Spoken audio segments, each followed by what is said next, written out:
Hi, everybody, and thank you so much for tuning in to this episode of Faithfully Her. I am your girl, Liana Michelle, and today I have a very special guest. Y'all know all my guests are special. So I have another beautiful and amazing woman on with us today. We have Malika Williams, who is the founder of a nonprofit organization called L.I.V.E Outreach, L-I-V-E, which has been featured in the Detroit Free Press, as well as BLAC Detroit magazine. Malika is a self-published author of the autobiography, I'm Just Trying to Live.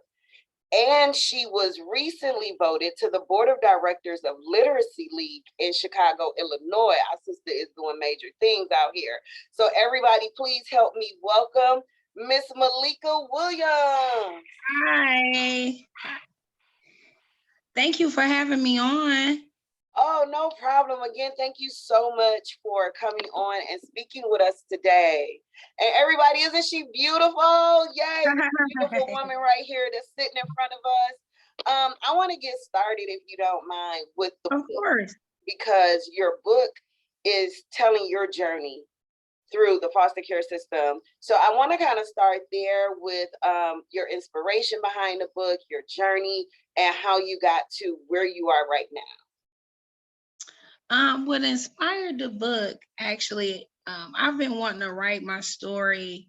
I think, getting to the nitty gritty of your life sometimes, and some of the most embarrassing parts of your life, some of the things that are not so happy, is not something that you want to tell people about. But, it was so important for me to let people know that, it's not about how your life starts off or the things that you have no control over. It's about the things that you have control over and things that you want to accomplish and do. And so I think it's really powerful for a person to take that negative and try to, encourage other people off their own personal experience, just because, having those embarrassing moments and things, to reflect on, but their life lessons. These are things that people go through on a daily basis. I'm not the only person that experienced it.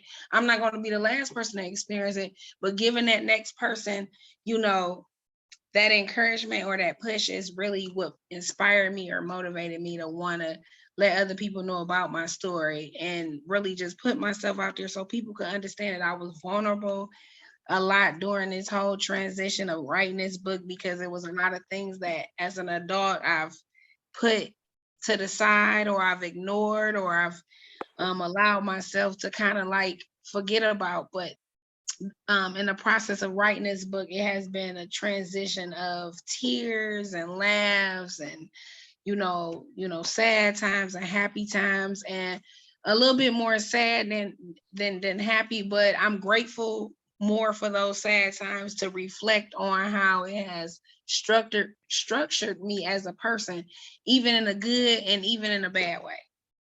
Because coming from where I come, statistic wise, is always the negative numbers and is always the negative things. So always being able to be that person and say, well, that wasn't how it ended for me, allows someone else to understand that it's not the end unless you say it is. Right. Now, for a minute, I did work I was a case manager in the foster care system. So I got to kind of work with those children, those parents, and it was a difficult job. I'm not going to even lie to you. Like, at first I went into it with all of these great aspirations. I was feeling good about it because I was going to be giving back and looking out for the kids. And then when the parents come into play, it's like, whoa, I didn't sign up for that. You know what I'm saying? So at what age did you enter into the system? So I was 14. So I was of age to be able to identify, certain things and energies and different, when you want, kids are, know when they want it, or when somebody's really trying to be malicious or somebody's trying to help. But of course, that is actually a really trying age for any person, because you're at an age where you're coming out of the kind of childish maturity age, because you're like a teenager now, so your body is changing, how you're thinking, how you're feeling is changing, you're more opinionated, you more, think that you know more than what you really need, think that so it was really difficult too, because in that age, a lot of that age demographic have a hard time with placement, because a lot of times people want younger children, they want kids that are more manageable as far as personality wise. Right. Because at that age, when you get into a teenager age, at some point you're kind of becoming a whole who you will be, or what your belief sometimes is. And of course we change, but it's not like large changes. So Right. you kind of know what you're kind of dealing with. So when you add trauma and disappointment and everything else on top of that, is like, a lot of times it's really hard to place these type of kids. And that was a really big, huge part of the organization being found as well, because I think that it's not identified often about the trauma, especially in the urban community with African American kids. We kind of are always fending for ourselves, no matter what the situation is, whether we're in a single family home, whether we're growing up in a projects, no matter what our circumstance, foster care, no matter what it is, the kids, it's not enough resources for them. So Right.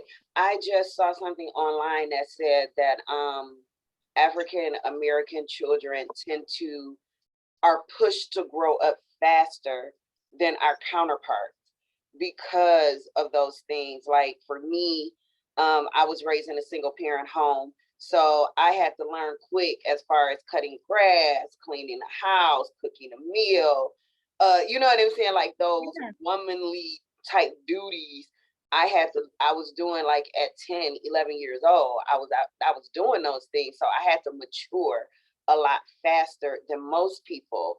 And I could just imagine in the system, and you're being bounced around and you don't know who to trust, that does make you put your guard up a lot more.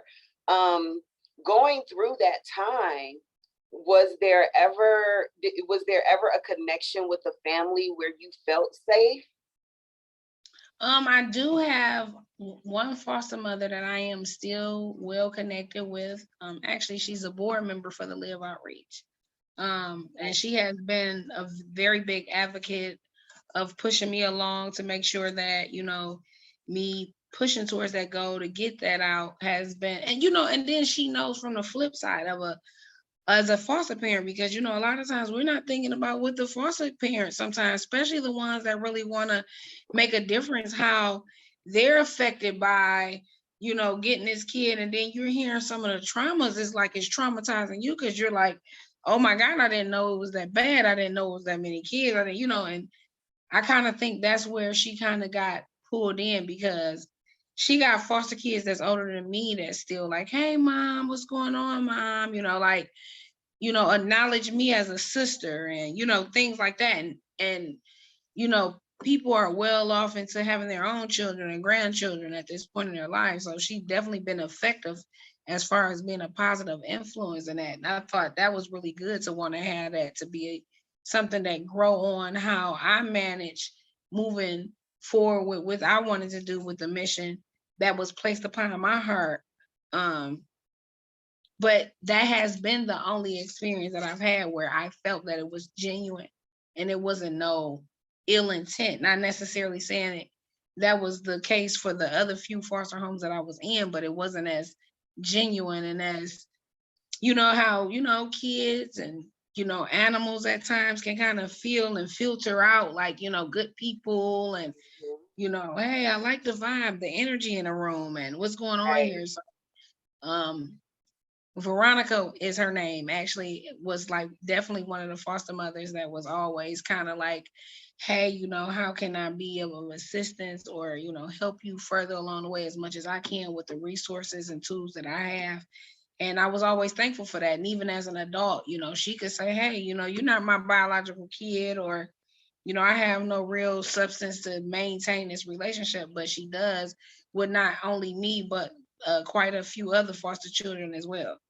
Well, let's give Veronica a round of applause, because you know even as a case manager, from the case manager side, when you're looking for a good foster home for children, you know, people can show up and they can give you the best interview and they can present themselves on paper as the greatest people.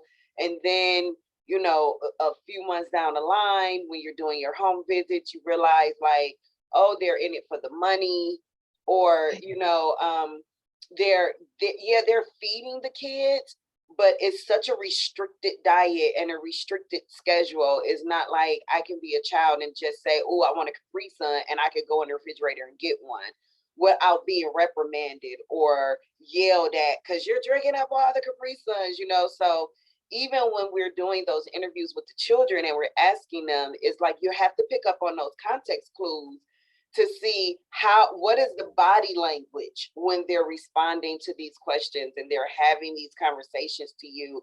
And if you're not a good case manager and you're just here to fulfill that quota to say, okay, I showed up, then you miss out on those signs, and then you fail helping that child.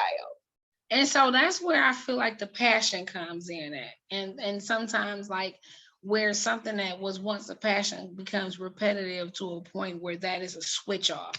So I mean that to say, when and the thing is that when they have these individuals become foster parents, what kind of resources and support that they are providing them to be able to provide a healthy environment or situation for these children? Because one, we still have to be to identify that these people are still human people. So that means they still have, you know, significant others. They still have maybe other children. They may still have, you know, a place of business that they work at, or an organization or something that they take care of. So they still have their everyday life to life that they still have to resolve on top of being a foster parent. So that's like a bonus plus.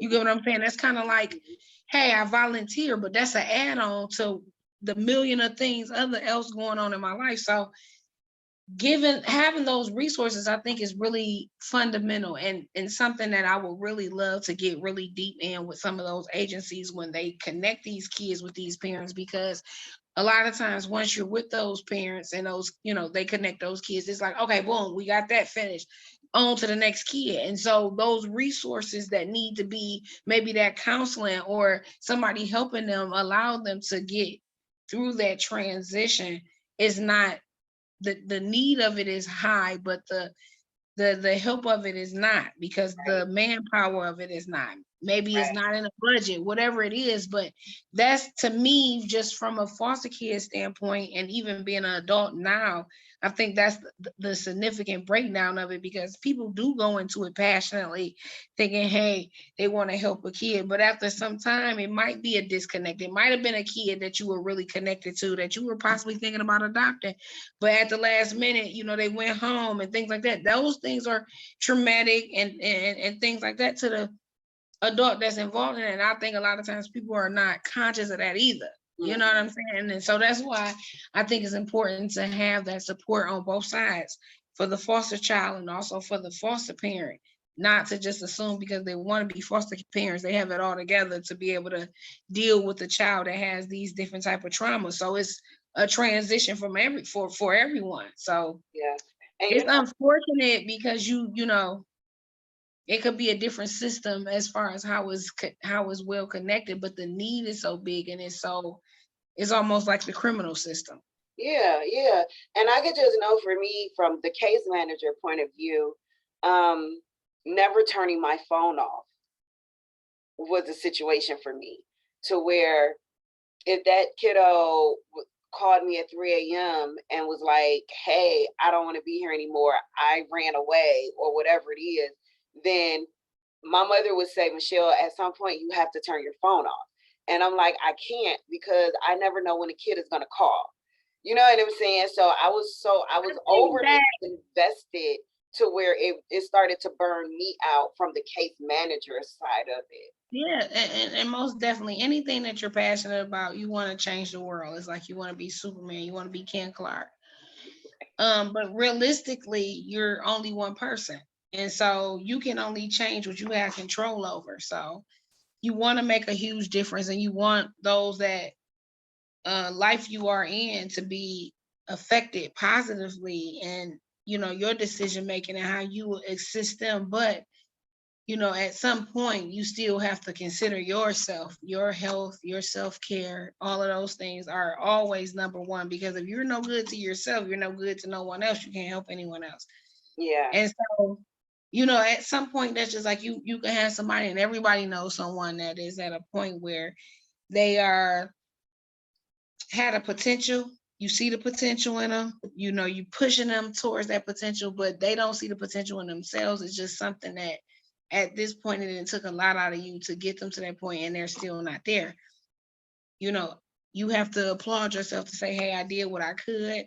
I took them to where I had to, or took her to where and that's where I'm at with it, and I'm okay with it, and being comfortable with that. And of course that takes time, and that takes a lot of disappointment and a lot of like helping, and you seeing that it wasn't effective. So I've had people that I've genuinely helped that has said negative things about me, that was like, hearing about it, I know that it came from them, but then it's like, all I ever try to do is help them. It was so appalling, but at the same time, I couldn't put a lot of energy into it, because it made me understand that's why they have such a hard time in their lives.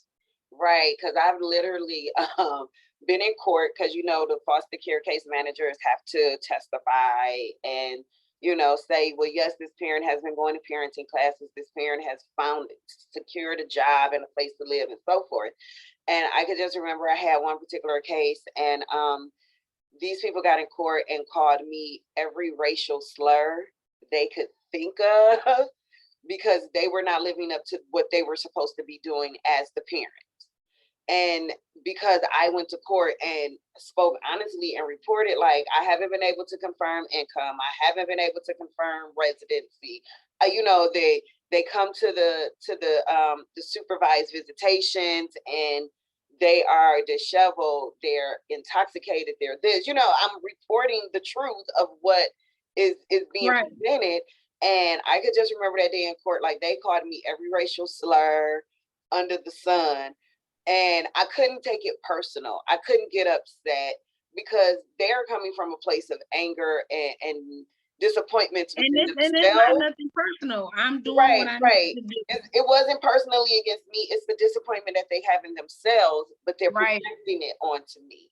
You know what I'm saying? So it's just knowing how to have that balance. So I will say to my case managers out there, we can't take these things personal, but you have to do your job to the best of your ability. You have to, and hold those parents to that letter.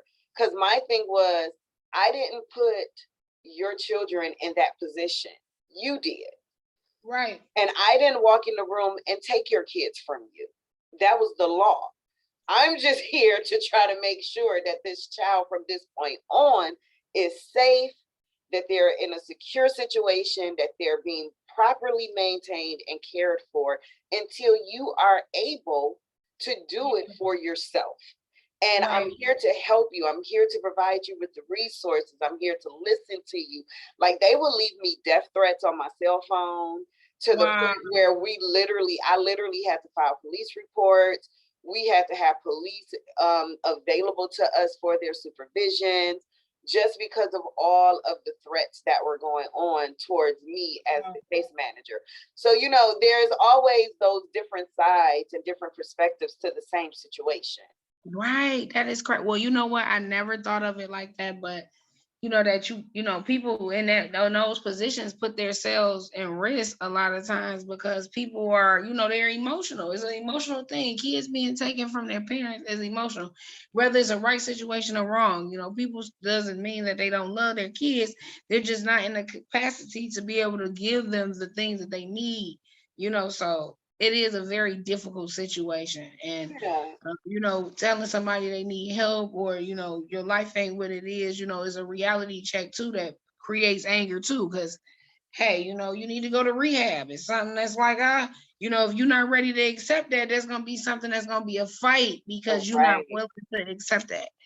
So I can understand how that can be very dangerous, and it can escalate to something that is where it can be dangerous. Yeah. So I don't want to, have you go too or further than you want to go, But right now, for whatever caused you to go into the system, has there been a forgiveness for that? Is there contact with your biological parents? Like, where are you in your life with that part of your situation? It took a long, very, very, very long time. So my parents are, my father is deceased and he passed in 2015, and my mother is still alive.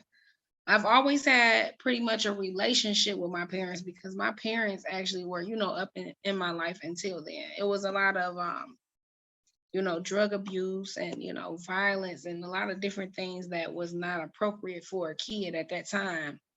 And I was always one of those type of people that was boisterous, and if I felt like something wasn't right, or and it was physical, too, like abuse, as far as like it was something that I felt like, me being a parent now, it was some things that could have just been a conversation instead of a punishment. Mm-hmm. And sometimes the punishments were, extensive, and things that were like really abusive. And so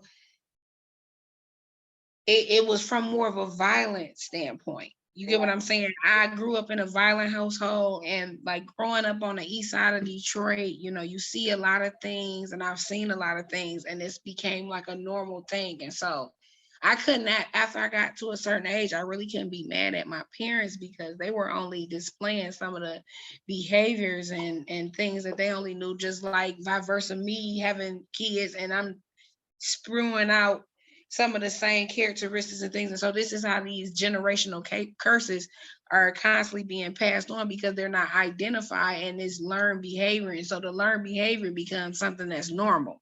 Right. Because we think that it's normal, because we're trained to think that is normal. That's just like religion or anything else. So anytime anybody speaks against something or goes against something that we really think is the normal thing, it's kind of like you're identified as an outsider or a traitor, right, or a person that's causing chaos. But really, you're just having a different opinion. And so I think with society altogether, if you're a person that has a different opinion than what the majority has, you're going to already have a problem. Right. And so that's why it's so much easier to be a follower than a leader, because if you go behind, well, yeah, we doing this now, this the trend now, so we going behind that. But if you're the person like, hey, that's not too cool, I'm not kosher with that, it's going to always be a problem. So I've always been that person that's like willing to take that stand for that. And so, it makes you think about those challenges, like even with Martin Luther King or Malcolm X, and just kind of like that was a big thing to do, to know that you jeopardizing actually losing your life to stand for something that you just ultimately this is just what I believe in. Now everybody else can say they okay with it going like that, but I just really don't. And so right. I think about that just overall with the world, and just you say the wrong thing, you do the wrong thing, you could be the most liked person, but then nobody likes you no more. Just because you got something that's against what everybody else says. I just have an opinion. That's it. Mm-hmm. Doesn't mean the world gonna change because I have an opinion. I'm just having that. So I just always have to mention that how is the world is just so different than what I'm used to. But I have a better relationship now with my mother. And before my father passed, we did have some uncomfortable conversations because I've always been a daddy's girl. I feel like even when I told him I wanted to go into nonprofit and I wanted to do the L.I.V.E Outreach, he was really encouraging that, even though it might have been, something that, identified that he might have not been the most, highlighted some things that was a negative in on him being a parent, but he still was encouraging of that. Mm-hmm. So I was thankful for that, during up towards because L.I.V.E was founded in 2014 and he passed in 2015. So it had only been like shy of a year that it was, up and going. But I remember him giving me a call and telling me about a lady that was in a community that was doing vocational education, and he wanted me to connect with her because, I wanted to help the youth, and that was the demographic that she was into. And so, I was just thankful for that. I'm always appreciative of that. And that definitely always keep me motivated to want to keep going with the vision. And I think a lot of times people think that, because it highlights negative parts of you, you feel bad about it. But it's, it just lets you know that it makes you stronger. You're able to conquer it. You're able to go through it. And I mean, it's a different day. It's a whole new year. These things that has happened to me has been, over 20 years old. So at some point in my life, it's been so many other things that didn't transpire that has to be a point in my life that I have to, vaguely start to allow to let go if I want to, have other things to hold on to that's more productive. And so we are in control of what energy we hold on to. So I had to let that energy go. And I think I held on that energy long enough as far as like the negative and how my parents, I would have loved to have the Huxtable lifestyle and a Huxtable, like we all will want that, family household and that structure. And maybe in another lifetime I will, but this is not the story. You know what I'm saying? So you know what? Now that No, I'm sorry. I just wanted to say, first of all, condolences on your father's passing, and my respect and love and hugs to you for that. Even though it's been a few years, my mother passed in 2016, and although you learn to live with it, the pain of them leaving you is still sits there. So my condolences to you for that. But I also want to just commend you for finding the purpose within your pain, because a lot of us don't know how to do that. We don't know how to like you said, learn to let those things go, learn to address the trauma. I always say it's important to address it. The more we shove it under the rug, it only piles up. That rug continues to get higher. The more stuff you sit under that rug gets higher, and then you're tripping over that rug with all of that stuff under it. So we have to clean out the things that we shove under the rug. We have to face it so we can move past it. We have to address that, whatever that pain or that hurt is that those situations cause. We have to address it and be able, so we can move past it and move forward. And as you said, begin to hold on to those positive things and those things that are going to make a significant difference and change in our lives for the better. So I commend you for that, my sister, because not everybody can do that, and not everybody can even recognize that they have that pain sitting there because they don't want to acknowledge it, because they don't want to address it. So see, I think what it is too that, it's always a process. Like, pain is something that, never really goes away. That's just like, you get cut, and even though it might turn into a scab and it heal, it still might always have that scar there. And so it's always a reminder that, hey, I got cut there, or it's always a reminder there. So it's kind of like it never really goes away. It's always a process, it's always a process. And so I think people think that the world is like, you do this and you have these different affirmations, or you talk this positive stuff, and then like life is just so great and everything is just going to be so great in your life. But it's an everyday practice of behavior. It's an everyday response of behavior. It's an everyday, so it's an everyday decision to make that decision to say, this is the type of day that I'm going to have. But it took a very long time for me to get there. And it's like I said, it's an everyday process for me. So, I could be, today is a great day, but tomorrow is a really struggling day for me to get through. It all depends. But ultimately, it goes back to me pushing myself to say, hey, am I going to let this be a good day for myself? Or am I allow, me going outside and seeing I got a flat tire ruin my whole entire day? Or, me getting a write-up at work, or, depending on whatever it is, just all those different things that comes into your life. That's a daily life thing. How you respond to it has a big part of how the rest of the day gonna go. So it's always a forever thing. It's almost like a person with coming out of, like, same thing with addiction. They say one day at a time. That's just how life is. One day at a time. One day at a time. Yeah. And something you said earlier when you were saying about the book, and you were saying how talking about those things, sometimes we feel like there's a shame to it. We carry on the stigma of our trauma, and we don't want to talk about it because we feel ashamed. We don't want to shame the person who may have inflicted the pain on us, because it might be a family member or something like that. So we hold all of that in. So how liberating was that for you to just be able to tell your truth, get that stigma and the shame off of your shoulders? Or did you ever carry shame from being in the foster care system or going through what you went through? I think no, because honestly, I've just always been the type of person that really never was big on like trend or what people say. I just even in high school, I never really cared about being like popular or like things that most people I think always cared about. Like I've been a person, I've never watched Power. I never watched like a lot of them shows. I don't know. I've never been into like what everybody be like, oh yeah, and that's the new thing. And I could stroll past that all day and see that all day and still don't be intrigued to see what it is that everybody's talking about. Like I just, it's just, I don't know, it's just always been like that with me ever since I can remember. And I think that comes with really kind of trying to identify, what's important to you. What is the, identifying what's important to you. And I think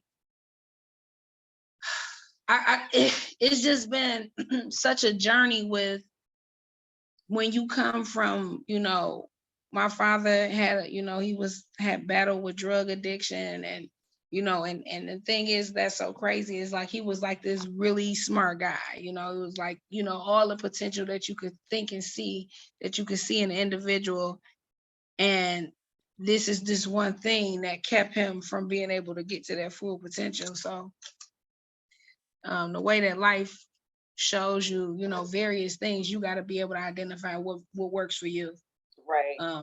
And what makes you happy, and what puts you in a position to feel empowered. And I think that one of the biggest things I would say that was like kind of like opening to like even my siblings that might have not knew, like, I speak about, my experience with having an abortion and, the different things that I had to go through during that time that, a lot of people didn't know about that. This was like kind of a private moment or a thing that I went through that people wouldn't have never knew that I went through that, but it was traumatic for me that I didn't have that support and that I couldn't open up to say this, because I feel like, you have every right to make these type of decisions. But, in our community is certain things like molestation, teen pregnancy, just different things that, that in our community is not really talked about, is not communicated like it needs to be, and it's not addressed like it needs to be. And so we kind of live in dysfunction with talking about it and bringing it up. It's kind of like realistically at those times in my life, I was not in a position to be nobody's mother, but then a person will ridicule you for making these type of decisions. And so you should feel ashamed that you're this young and you're in this position to begin with. But so many people experience making this decision every day. Right.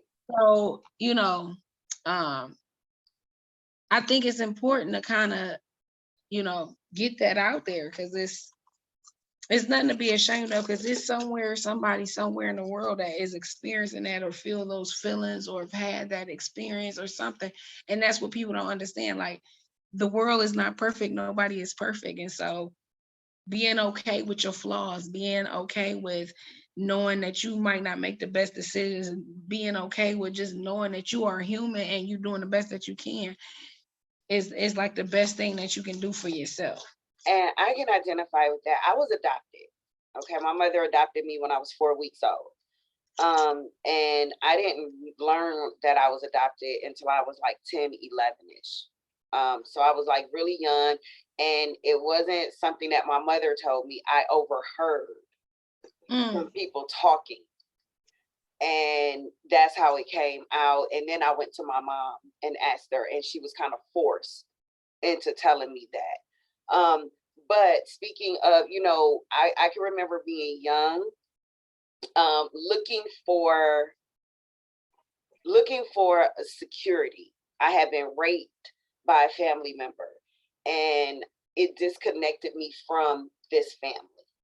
And it made me feel like nobody was there for me because they protected my rapist. It was, oh, he's blood, she's not, type of a thing. and everybody was on his bandwagon. Everybody was like team him and looking at me like, well, she was the bad one, or she was the one that may have initiated it, or whatever it was, whatever their thoughts were, the blame was placed on me, and I was the one that was looked at in the negative light, whereas he was celebrated, which I still don't quite understand. And that's what I mean by the dysfunction. And that's what I mean by the dysfunction is made into a normalcy. So we all know, because I'm pretty sure you're not his first victim. You're not the first person that might have had some type of experience with him that has been inappropriate. And so the thing is, it's just more makes them, I feel like, from a standpoint, oh, well, it's not as bad because she's really not a family member, because she's really not blood. But at the end of the day, it's wrong. If it's wrong, it's wrong. It's just like killing a homeless person. Just because they're homeless on the street, sleeping on the street, don't mean that their life doesn't matter. Yeah, like that's what I'm saying. And so these things are placed into, I feel like in our community, we try to protect these people, but no, that needs to be addressed. That needs to be something that we make as something that we voice, that no, we will no longer tolerate an uncle or a cousin or somebody having these type of illness, because that has to definitely be some type of mental illness, that you have some type of urge or some type of sexual desire to do some type of harmful to someone that is extremely younger or someone that's a family member. Let's address these things, that this is something that needs to be addressed as far as a mental issue or whatever we need to, but it definitely needs to be addressed. And that happens so much. It's so disappointing because I hear it happen so often. It is more often than not. Yeah. And so it's so disappointing because you hear about those moms that didn't believe the daughter, because you hear about those grandmothers that didn't believe the grandchild, and just couldn't have been my son. It couldn't have been, it just it's unfortunate. It's unfortunate. At some point, those people that take stands in those situations, to me are always heroes in my eyes. Because it takes a lot, like I said, to stand up against something that is so heinous like that, but so well organized to be accepted, to be okay. Right. And that always did bother me. Like, why is he celebrated? You know what I'm saying? Like, why are they going overboard to protect him and to keep him in society? And then even like a little bit after that, two female cousins, they even joked about it, like, oh, she was just weak, because when he tried it with us, we were able to fight him off, so she's the weak one. And it's like, why do I have to be the weak one? You know what I'm saying? Like, anyway, that's a whole nother therapy session, girl. But you have to pray for those type of people. You have to pray for those people that think, like I said, you see how everybody thinks it's normal, that this is okay, that you would physically have to fight your uncle off from sexually assaulting you. It's nothing that comes that rings a bell that's a little abnormal, lets you know where their mental is at. So the thing is, sometimes you're not going to fit in. You're not going to be what people think you're going to look like with your voice. You're not going to be, how people say, well, I thought you were going to be different, or you was going to look different, or you was going to sound different than what you looked like on the phone. And, I'm not going to always be everybody's cup of tea. And that's the thing with being comfortable with yourself. You just got to understand, everybody not going to like you. Everybody not going to respect your opinion. Everybody not, that's just what it is. You are who you are, but it's no other individual like you. And so standing in, and that alone is what allows you to be unique. And you're going to have people that have similar views of you, and you're going to be able to connect with them. And that's kind of like how life is. It's some girlfriends, they got their life is structured like yours, and y'all able to communicate. And then you got the different girlfriends that their lifestyles and things with them structured to your lifestyle in certain settings and certain fittings of your life. Not an everyday thing. You know what I'm saying? So you got your homegirls, hey, yeah, girl, I catch you the 4th of July. That might be, but then you got your everyday, or, once a month, and so being able to identify that you are imperfect, but you are perfect just the way you are. and identifying things that you want to do better, because we always can be better. Hey, I can work on my attitude. I can respond different. I can do identifying those things, because, you know, those take time. And like I said, it's a behavior of an everyday decision making, Yeah. you know. And so, you know, just identifying them things. Nobody is perfect, but being okay with, you know, hey, you know, at this time, you know, we connected, but we're not connected no more. And so now it's time for me to restruct how I'm moving forward. And it's okay with that. And it took a lot too, like, for me to understand that, because family is a big thing with people with connecting, because people think just because you're, you know, family, you got to stay connected with a person because you're family, or you got to accept certain things that they say and do to you because this is your family. And so it's kind of like you got to do it because this is your family, so they can talk to you any kind of way. They can disrespect you or make you feel like, just like you were saying about, oh yeah, this, you got to feel like that just because these are people that you choose, that of who you want to be connected to, relative or not. You know what I'm saying? Because it's just a title. I have people that are, I might have just met 5 years ago that's more closer to me than people that I've known all my life. And so as your life adjusts and different things, your priorities change and things are different in your life. Some people's life stays the same. You know, some priorities stay the same for some people. Yeah. Where, you know, I'm thinking you're going to adjust with me, but you can't adjust with me because you still stuck on being right here. And that's what I had to learn. That was one of the hardest things of learning, is that everybody not good at adjusting and everybody is not going to adjust. Yeah. And then, and you do have to leave some people behind, you know, as you grow in your life and you start noticing that your path is going in a different direction, you have to leave those people who are not growing in that direction. And it's not that you don't have love for them anymore. It's just like, hey, we're just going in two different directions. I have to go my way, you know, and that has to be okay also. I want to get a little bit into the outreach. So tell us about the outreach program, the design, the function, the purpose. Okay, so the L.I.V.E Outreach was founded in 2014, and it is the demographic we normally go for, or we look for, is teen girls that are transitioning from from foster care to independent living.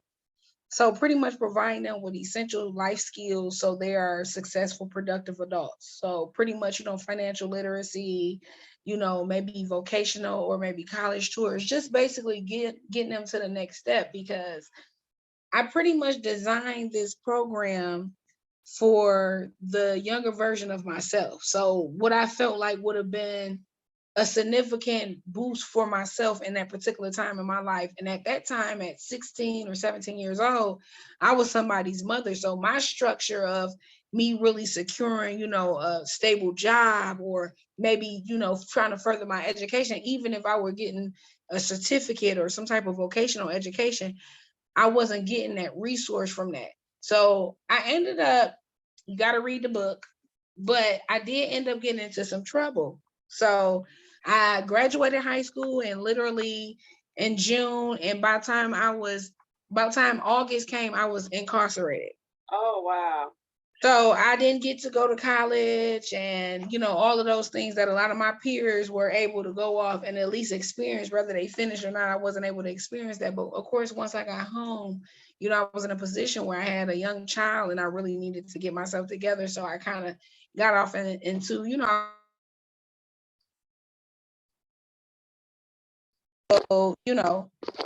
able to find different opportunities or get a promotion and different things like that. But it was really challenging for me to get established and move forward with coming home, because I basically was let go from the system. They pretty much said, okay, now you're in trouble. Let the criminal system deal with you. Yeah. And once the criminal system was pretty much done with me, they pretty much released me, but they didn't leave me with no resources. So I'm pretty much relying on whatever resources I can come up with. And, I think that was so unfortunate, because I feel like still, if anything, I deserved a trying chance after that, and it was kind of like, at that point, I don't know if I was read off like, hey, seems like we see where she's going, Yeah. and so automatically you're statistically put in this pool. I already had a baby, I'd already been in trouble. So you're already like statistically halfway there where they expect for you to be, in Right. that realm of young women anyway. And so being incarcerated definitely, by me being 17 years old and being in there with grown women, and they were in there for really murder and carjacking and armed robbery, like real serious severe crimes, and some of them were repeat offenders. This wasn't their first go round. It was very eye opening, but it was still sad that they had placed me in this and not tried to provide me no resources. So it was kind of like, didn't nobody care I was 17. It was just, hey, we think you capable of being able to understand you was wrong with what you did. And now, it was just the way that everything is. It's just so sad because, of course, everybody individually situations is not looked upon like that because there's a million of them. You know Yeah. how many cases go in front of a judge? Like, she can't individually put forth to say, oh, let's really care about this one. When I got, 60 other cases I got to get done by 3 o'clock and it's 12, so Right. I think it's important to have these type of programs and people that's passionate about it regulating or running these programs because they can really provide insight on that aspect because they lived it. Right. Now, is there any counseling? I know you said, there might be vocational services, self independent living type services, but do you also provide like trauma recovery or therapy type sessions or services as well? Yeah, so ultimately, my ultimate goal to answer that, we do. So right now we have Tia is a really good yoga instructor, and she deals with a lot of mental health, meditation, things like that. She's phenomenal at what she does. We have, we do a lot of things with her and her program and what she does. But ultimately, Liv's goal is to provide housing. So this will be something that we will provide in a housing, which will be like a transitional housing as far as to the next step. So if they're wanting to go to college or they're trying to get their own place, but just kind of like that semi-independent living process to allow them to feel like, this is the if you want to fly out the tree like a bird, you got this nest at this time until you feel like you got the resources and the capability to go out there and do that. So, um, most definitely, I think it's extremely important to get that counseling in, get that peer-to-peer sessions. That's another thing that Live is really big on. I think it's extremely important for peers to connect with other peers, maybe potential older foster kids that has been through that system that now is in college or has graduated college and has got their own place or in a career to come back and have that connection to be able to say, hey, I was you before I identified, and that wasn't that long ago. You know what I'm Right. saying? So Right. I think that type of counseling is essential as well with the growth of the young ladies as well. Well, I But we definitely want to offer you my services. I am a behavioral therapist and I'll be testing next month to become board certified. So okay, I'll be more than happy to volunteer some time and do coaching sessions, group sessions, or anything like that to kind of help because I really appreciate what you're doing because I could have been in that system. I was fortunate to have Hazel adopt me at 4 weeks old, but I could have easily been bounced around in a foster care system or, however it goes, because my biological mother had her issues with drugs, and I don't even know who my biological father is. So it could have easily been me, which is why I've always had a passion for helping children, for doing my part to help a child grow and learn and prosper because I recognize it could have been me. And right. so that publicly statement, I'm offering my services, so I can't back down. Okay. So whenever you need me, you let me know, and we would definitely work that out. Um, to go further into what you're doing, right now, are you operating out of a building? Is there a place where people can come to get these resources or help? So typically we do a diva program, and we typically operate out of someone else's facility. Of Okay. course, we don't have at this moment the manpower or the funding like we would like to be able to function fully daily. But normally the library is a really good resource, and we also connect with some other organizations that are open to allowing us to utilize the space. And so we might connect, once or twice a week there. And then depending on the resource that is needed, because sometimes, a lot of times, I get connected with people that specialize more into what that particular person might need. So I like being that resource to say, hey, I don't offer it, but I definitely know someone or another organization that will be able to. So I do get a lot of those, but we don't have a physical location. So Okay. like right now we're doing the one item challenge, and the one item challenge, we collect a lot of toiletry items, and then we donate these toiletry items normally to a larger organization like Covenant House or Alternative for Girls or maybe Vista Maria. These are places that we've donated to in the past.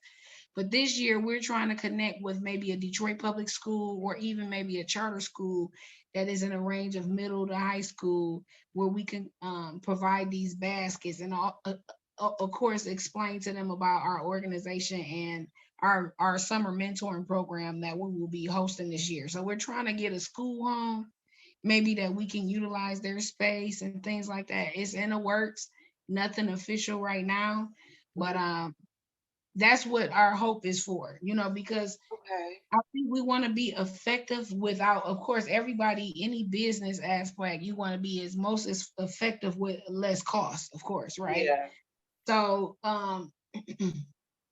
since ultimately we want to get a facility almost like maybe a multi-home where we could kind of facilitate it and provide it to be like a housing type of, nothing too big though, nothing too crazy, even maybe a 4 family flat or a very small Yeah. apartment building. And in the city of Detroit, there's a lot of abandoned potential places like that. And so Yeah.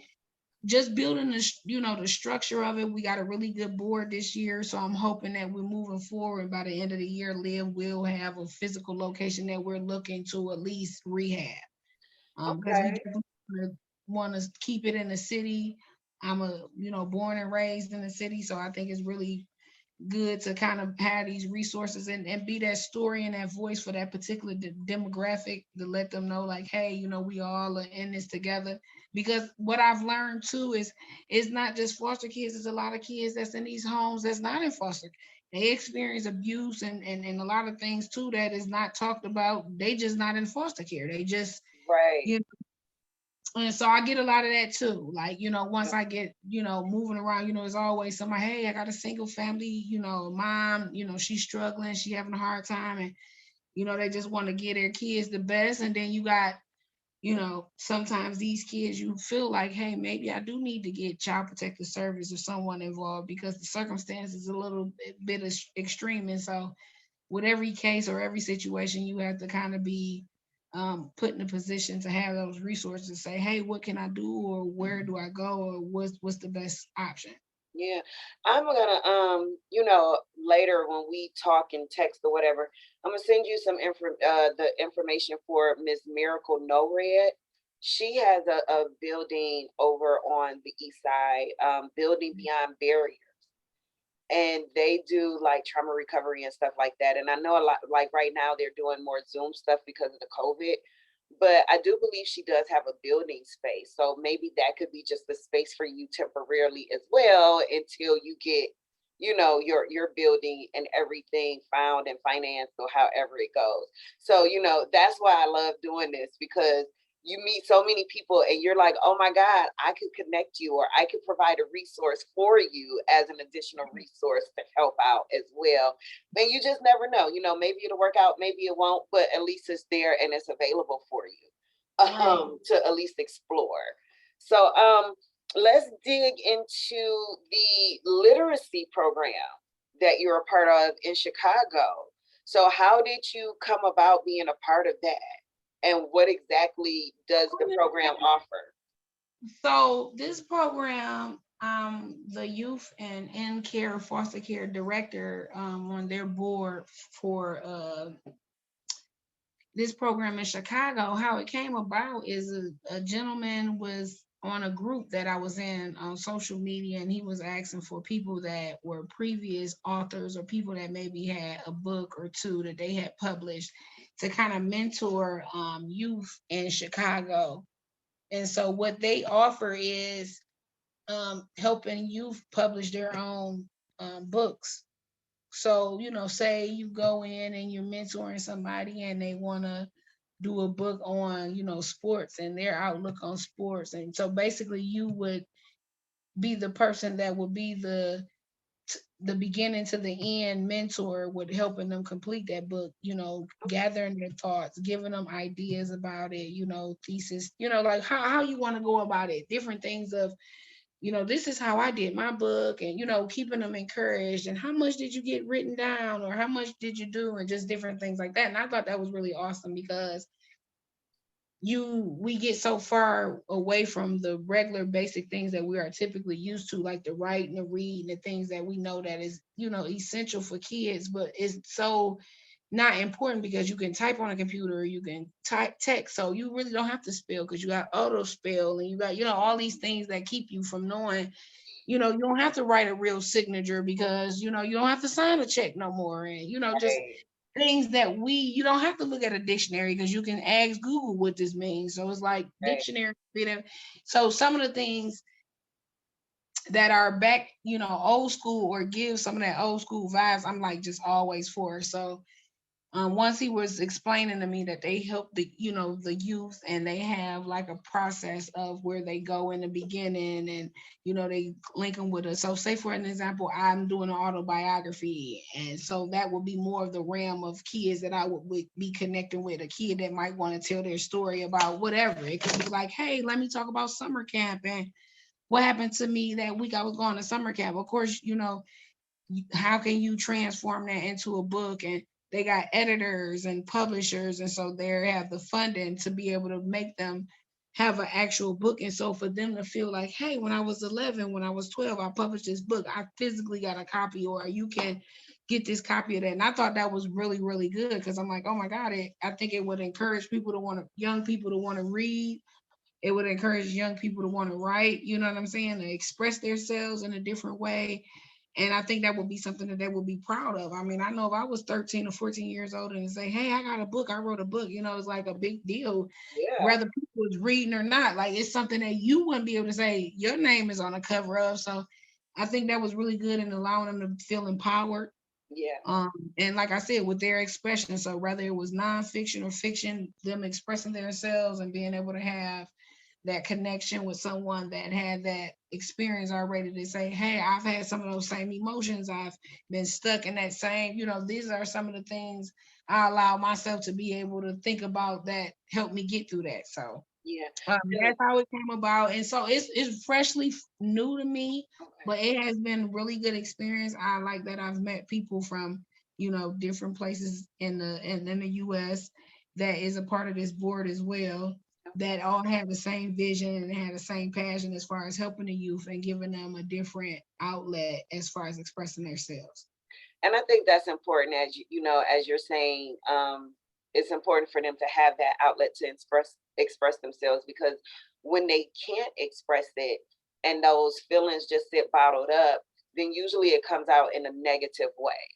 So giving them a positive avenue of saying, expressing whatever they're feeling, like you said, whether it's an autobiography, whether it's fiction, whether it's about sports, whatever it is, if it allows them that form of therapeutic release, then I think that's a wonderful thing. So I commend you for that as well, because that is a major thing. And I'm sure that the children of Chicago are like, yay, you know what I'm saying? So that is a beautiful thing also.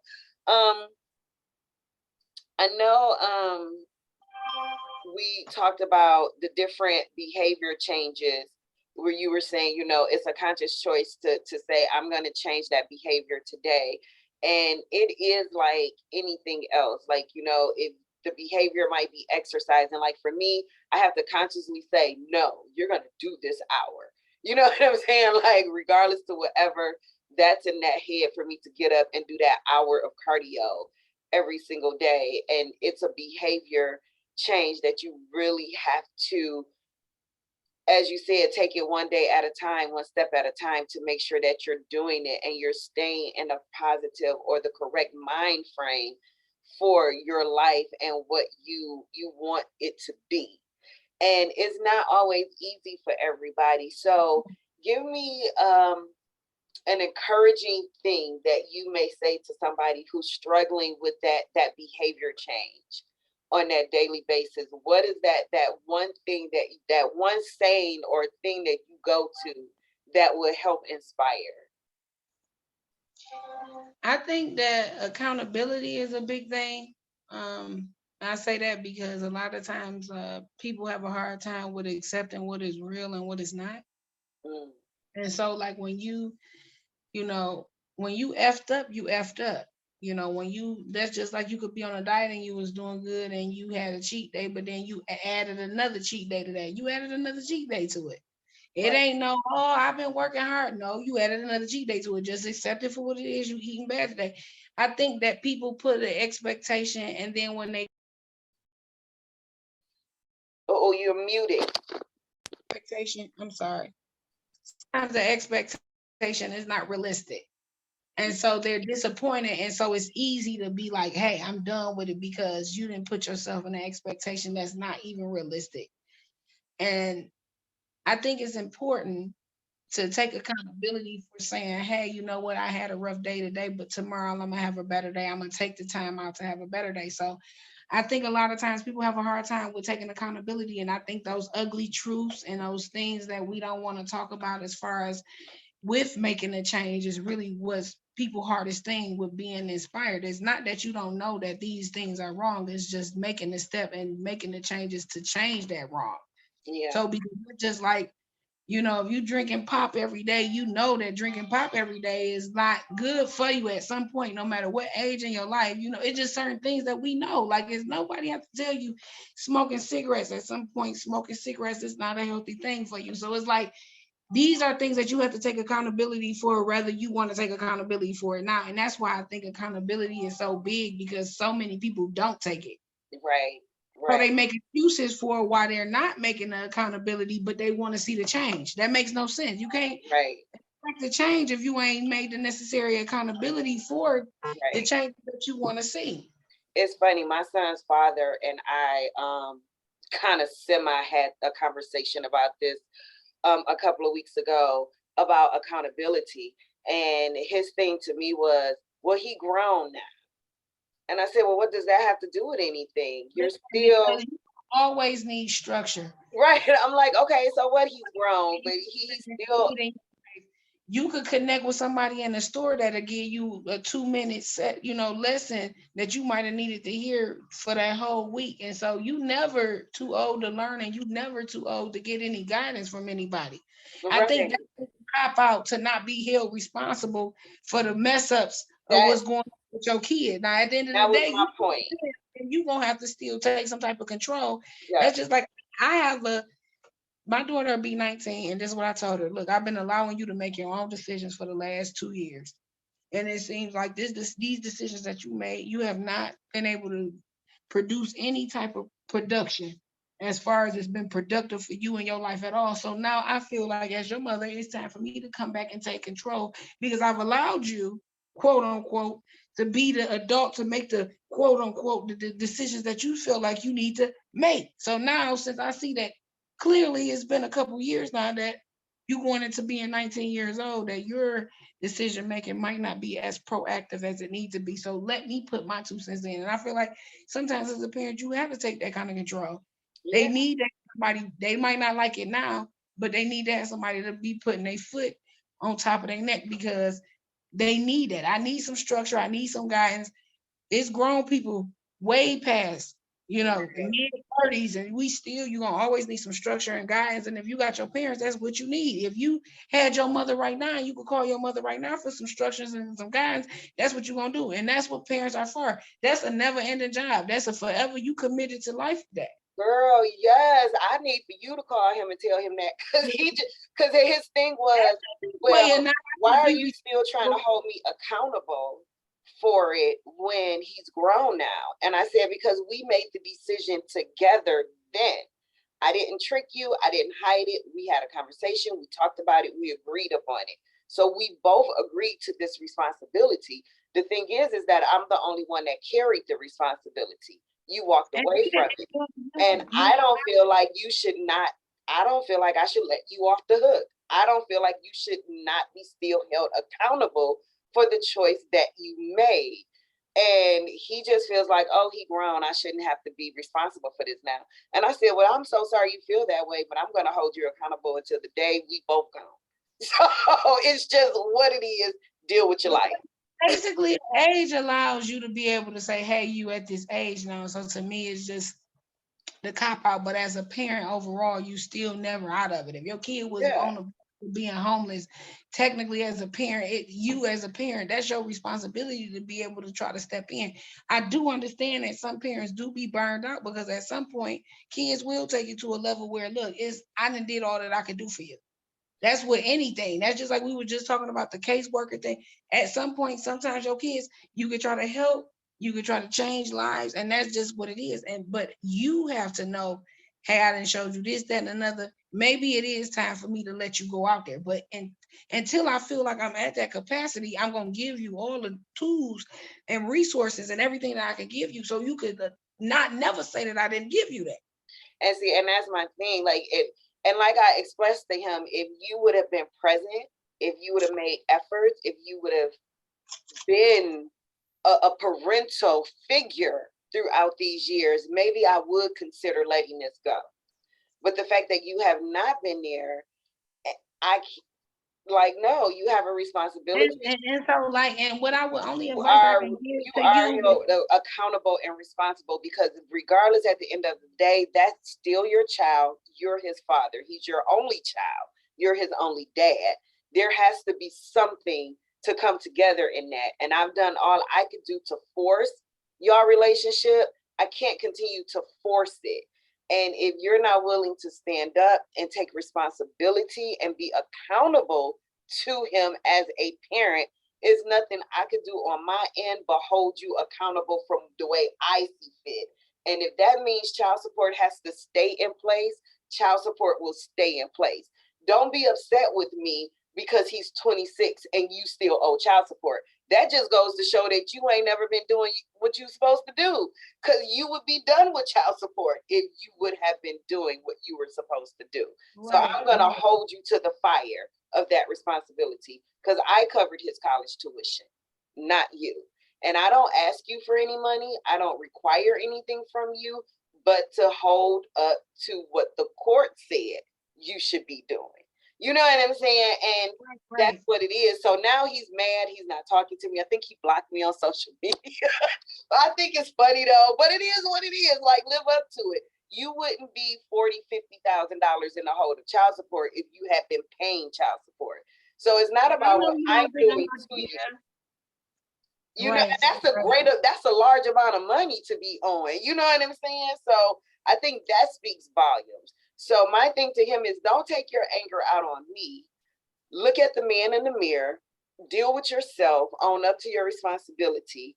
And it is what it is. Like, I'm not bitter. I don't hate you. I love my baby daddy. Every time I go to Atlanta, I call him. Let's go out to dinner. Let's go have a drink. You know what I'm saying? Like, I always reach out or whatever. But at the end of the day, just because I have love for you and I want the best for you, don't mean that I should let you off the hook.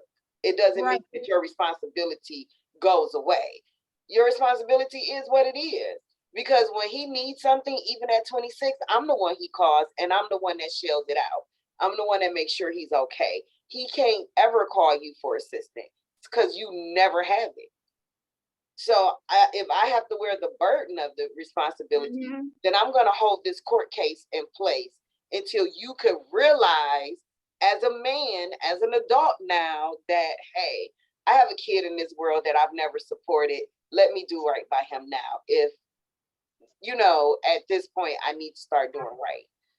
And that's just what it is. So I do agree that accountability is very, very, very important.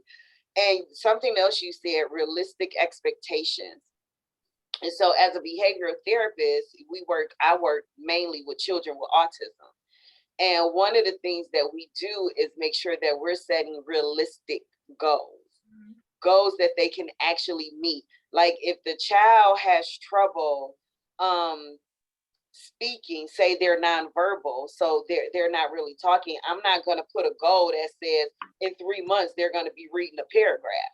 Well, that's not a realistic goal. You know what I'm saying? So Right.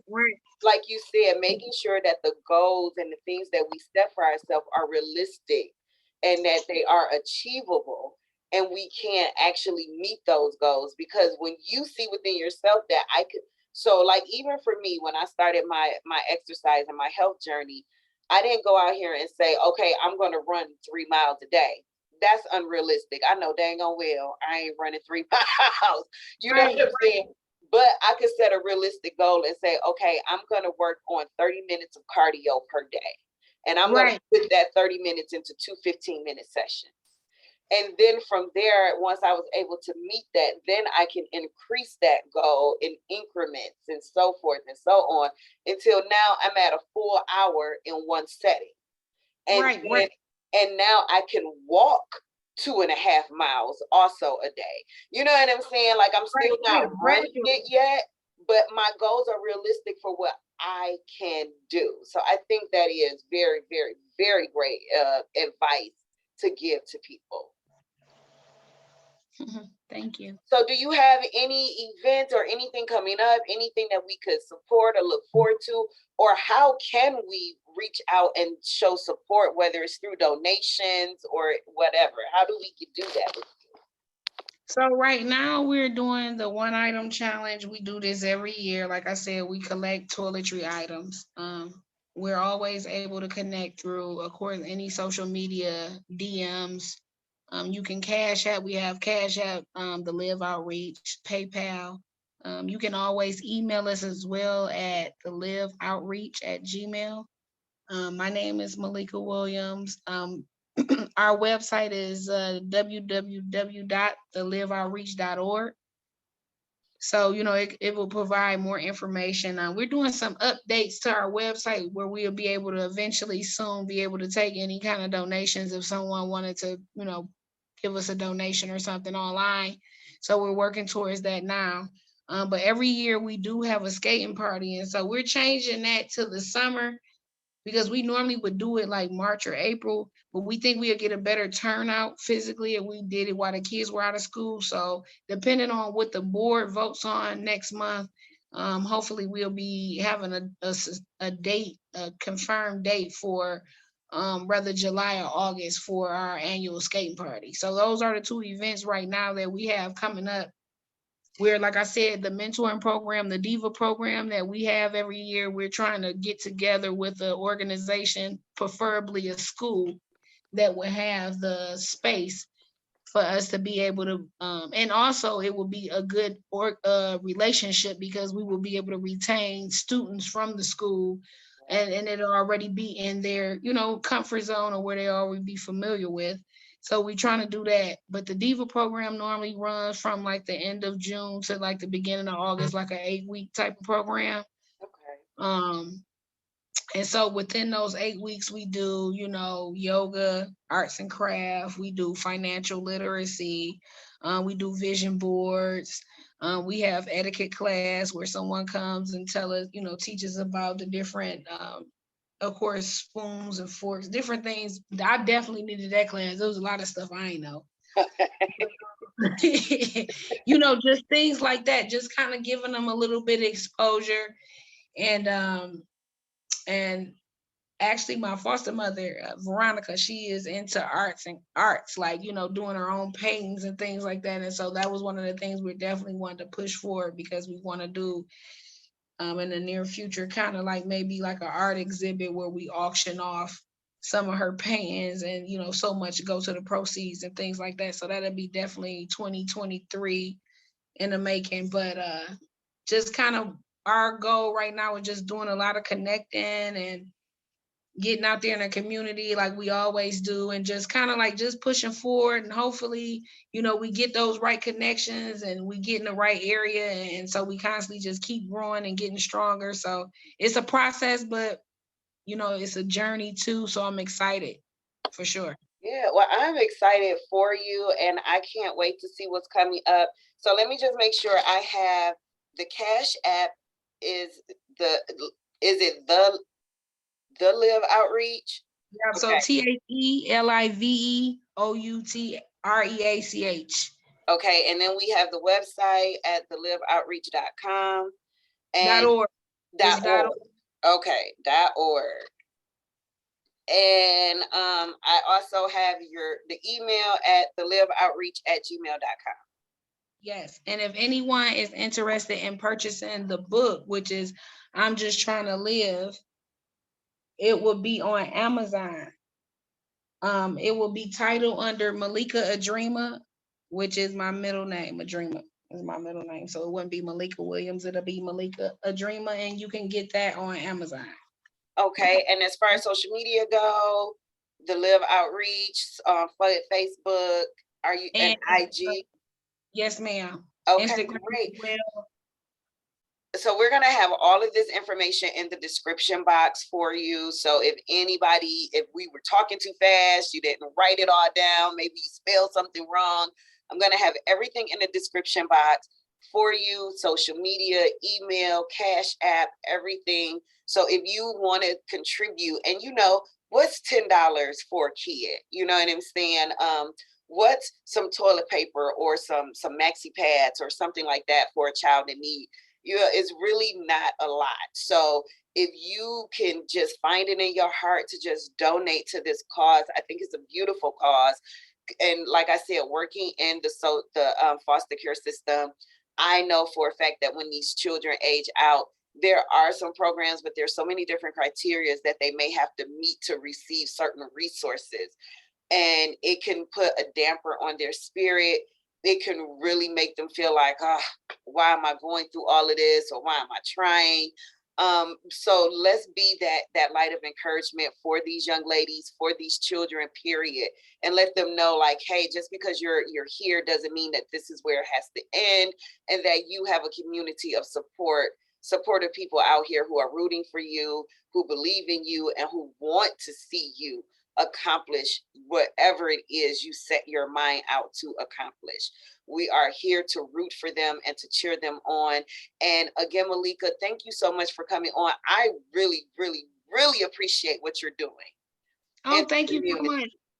I really do. And, like I said, I'm here to support you. I'm here to help any way that I can. You will be seeing a Cash App from me soon. And anything that you're doing, I got some skates, girl. I'll come to the skate party and help out. So yeah, I will definitely come and roll around the ring and try not to fall a couple of times and support anything that you're doing. If you need me for anything at all, just know I'm just a phone call or a text message away from showing up and showing my support for you. Do you want to leave us? I want to extend that as well to you as well. And I appreciate the opportunity of being able to speak about L.I.V.E and the different things that I've had the enjoyment of involvement to be involved in. So thank you so much for that. And I just hope everybody stay encouraged, and like what Tupac say, behind every dark night is a bright day. Amen. Amen. So to everybody, again, thank you so much for tuning in to this segment of Faithfully Her. And as always, when you're writing the story of your life, don't let anyone else hold the pen. God bless and have a great, great week in Christ. Thank you all. Okay.